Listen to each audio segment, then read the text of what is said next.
Hi, I'm Kelly and I'm here with Karyn and we're from Grief to Growth. And we're here to answer your grief questions. So make sure you subscribe so you can stay up to date on all of our latest videos. We release new videos every Wednesday and Saturday. So we're back with part 3 of this question. And so the question for you, Karyn, I'm going to ask today is what are the things I need to do when a loved one dies? Okay, well, thank you, Kelly. So you definitely did a great job. Those last two videos, I definitely hope everybody's had a chance to look at those because those are the very, practical steps, things that you have to remember. And there's so much to have to go through, and it's really overwhelming. So, what I'm going to talk about a little bit today is the emotional component of all of it because as I try to remind people, it does sometimes feel like a job, like a business, and people be like, I feel like I have another full-time job now having to do all of these things. And, there's been different maybe times in our past where we have to make a lot of phone calls, or maybe if we're in the process of moving, the packing and all of that kind of stuff. But typically in other parts of life, there's, a good thing attached to it or an excitement attached to it if we're making some sort of change. But this is all heavy emotional stuff. It's not just cleaning out, it's not just calling a credit card company. Every single task has, an emotional weight to it. So I think we want to be really mindful of that while we're doing it. So the first thing, I think we're suggesting here in terms of just very broad idea of leaning on support where you can. You may find that people do offer to help. And sometimes maybe they don't know exactly what you need, but you can be, I think, direct in saying what they can do if there are things that people can help with. And I know people have mixed feelings about this. Sometimes I'm going to keep going back to the cleaning out example. Some people are like, I really sort of just want to do it on my own. Like, I don't know that I want to have another person there. But I think it's worth having a person there at least for a little bit. That really good friend or family member that you have that is kind and, delicate with things, but also direct and kind of says, come on, do you really need this? Do we really need to keep this? And that can kind of keep you motivated and moving. So there can be a benefit to that. Now, in the earlier parts of it, there may be people that can help with running errands, sorting paperwork, or just sitting with you during a tough moment. We've talked about this, I think, Kelly, in terms of our, program here being called Grief to Growth. One of the growth aspects is accepting help or reaching out for help. People struggle with that. People say all the time, oh, I know people have offered, I just don't feel right. Like we're afraid of being a burden. I'm sure you hear that all the time. Yes, Yeah, yeah. And absolutely. Yeah. and we feel the same way. I know I don't like asking for help. I like to do things myself, but this is also, it's just for right now. Doesn't mean you're going to need help with everything for the rest of your life, but this is a very big life event, and having some help can make a difference. You can hire a professional, whether that be someone like estate planning, tax filing, helping with the legal paperwork. You can also get a professional organizer or somebody to come in to take care of some things.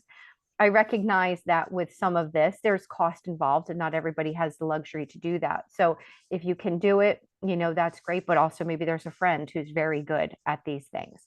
Um, Another thing, and this is a little bit outside of this, but I know that a lot of people take advantage of for a short time during this time, is like meal delivery kits and things that do have a little bit of an expense attached to them, but they decide, you know what, I need to eat. I don't have time to be meal planning, food shopping. I'm trying to stay a little bit healthy. And that's something that they kind of like treat themselves to short term. So knowing that there is help and assistance out there so you don't feel like you have to be doing everything. And, I guess that's kind of the idea of it not having to be a one person job, kind of delegating tasks to loved one professional so you don't feel burnout. You don't have to do everything alone. The other thing I say to people, in regarding these tasks, whether it's making phone calls, cleaning out the house, whatever it may be, I think we have a tendency, I do this too, to clear my calendar. Okay, Saturday, I'm going over and I'm just getting this done, or I'm going to get a big chunk of it done. And then you may go over and then 5 minutes in, be like, I can't do this. I'm not up to this today. So I really do encourage people to, one, try to do it in smaller doses. Two, try to really listen to those feelings, of when you're feeling overwhelmed, taking steps away, coming back. And again, that may be a luxury. Maybe you have an apartment that needs to be cleaned out or something. But if you have the time, I think taking the time. So, Kelly, any thoughts on this? Like anything Well, you want to add? of course, a ton, but right. Yeah, yep, yep. Well, what you're just saying because you're like, oh, I'll do that, right? I'm gonna do this today, and then Yeah, I find 8 other things to do before I do that one yep. thing. So, but I also think that our friends and family, they want to be able to help, and they just don't know how, Yeah, right? And so when you have a doer in your life that is willing to do those things, it's okay to ask for that. And but it's to know who's going to be that person that maybe just can't hold that space and sit with you during that grief burst or that tough moment, but that can maybe bring all the bags to the local, place to donate them, like all the mhm, clothes. So yeah, maybe that's what they can do for you. And so as much as grieving people tend to not like to ask for help, sometimes it's these little things that would be so beneficial if you just do ask for help, just to drive the 10 bags of clothes somewhere so they're not just sitting in your garage for a year, because that's what I hear happens all the time, right? oh They're yeah, like, they're still in my garage. The medicine is still in my cabinet, and even having somebody to just bring that to wherever you have to dispose the medicines to, in our area, it's the sheriff's department or a pharmacy. But it's okay to ask for help with these things. And I agree. I think we also have to try to be mindful of timing. So obviously there's some people. I had just a client, I mean, 3 days after they had to clean out the apartment. mm, I mean, they hadn't even had the services yet. And they were wondering why they were having a hard time. I'm like, because they just died and then you literally had to go through everything right away. Like that that's a is an lot. awful lot. Yeah, And yeah, I know, sometimes there's money involved and you have to do that, but just sometimes maybe just pack it up in boxes and deal with it later to go through one box at a time. hmm, Just kind of break it down. It doesn't have to always be all at once. And like yeah, what you're saying that, oh, I'm going to do it all on Saturday. You have no idea how much sometimes somebody can own and what you're going to just even the legal paperwork going through their file cabinet may take all day. yeah.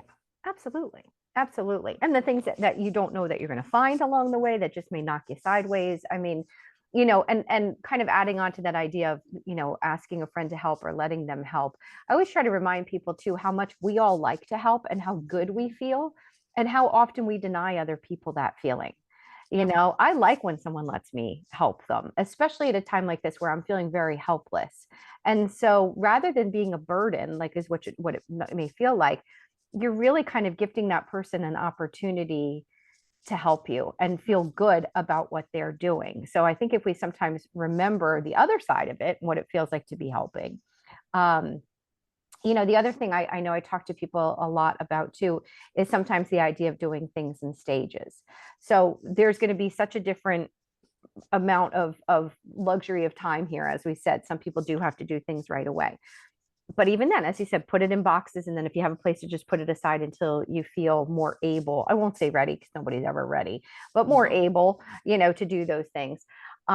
If you are in the home, that you shared with the person and you do have that time, sometimes what I say to people is like, listen, like maybe take the clothes and you take them out of the drawers or out of the closet, and then it does go sit someplace so it could still be in the house. Like sometimes people will schedule like Purple Heart for the same day and I'm like, don't do that, if you don't have to. Like sometimes just putting it aside and knowing that it's not leaving your presence, it's just not going to be in the same place, and you can kind of ease into it a little bit. Some people, they want to just, I just need to do it all at once. That's okay too. Yeah. But I have found people, like one person was kind of moving some pictures around and they took a few pictures down and they're like, nope, not ready, and then kind of put a few pictures back Mhm. up. And so if you kind of have to play with it sometimes. Exactly.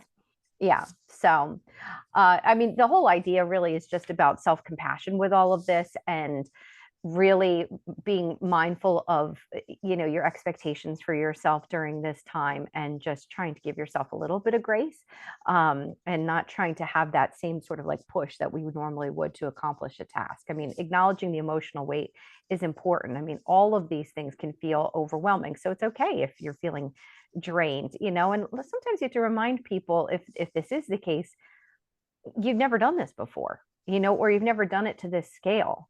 So a lot of times people feel like, gosh, like, I have no idea what I'm doing. Or sometimes people feel really like there's something wrong with them. And I try to remind them all those signs and symptoms we talk about. So here you are dealing with grief, you're exhausted, you're already feeling kind of like lost in an unfamiliar territory. And now you're being asked to do things that maybe you've never had to do before. It's just a terrible combination.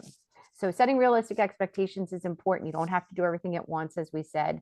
You can prioritize what's urgent, take breaks as you need to, and just being kind to yourself, focusing on yourself, what your energy, what you really feel up to doing. Again, I'm real careful with the word ready. And I think acknowledging that, like, you're probably never going to feel really ready to do this is important. But do I feel able to? Like, and even that, some people say, no, I don't think I can. But then at some point you do. That switches. And I don't know what that looks like, but it's different for everybody. And then of course, resting when needed. This is our overarching grief advice, just to recognize how exhausting that it is, and that you need to be prioritizing yourself and not pushing yourself maybe in other parts of your life like you normally do. Well, and I think what you have here, celebrating the small wins is so important, right? Hmm. Be proud of yourself, celebrate Yep. it. Even if some of the things that you have to do that you didn't have to do before, because say it was a spouse that died and now all of a sudden you have to start the lawnmower up, or you have to do something and you're able to do it. Celebrate that. Be proud of yourself. The people that I see that do that, it really does help. It Yeah. really does help shift things, and they're able to see like, wow, I can do it. And then they're so proud of themselves. Yeah. And I just Yeah. love that they're able to share that and focus on some of the good, It's because when you're it's so going through important. something like this, it's so hard. You can just feel so down and in the dumps, and to be able to see something like, wow, I didn't think I could do that, and I did it. Hmm. Give Absolutely. yourself that compassion, and be proud of yourself. Yeah. People It's do have a hard when you tendency to diminish, Mhm. because they feel like, oh, they'll get excited, and then they kind of immediately diminish it, like, oh my gosh, what's the big deal? People do this stuff every day, but doing anything in the context of grief just adds a whole different layer to it. And, I think it's what can help get you through and kind of keep you motivated. If you can, if at least a little bit, feel proud of yourself along the way, it's something. Yep. So, yeah. All right. Well, thank you, Karen, and Sure. Thank you, Kelly. thanks for all who are watching. And if you have any of your own grief questions, please feel free to reach out and send it, and maybe we will choose one of those for our future videos. But make sure you subscribe so you can stay up to date, and take care.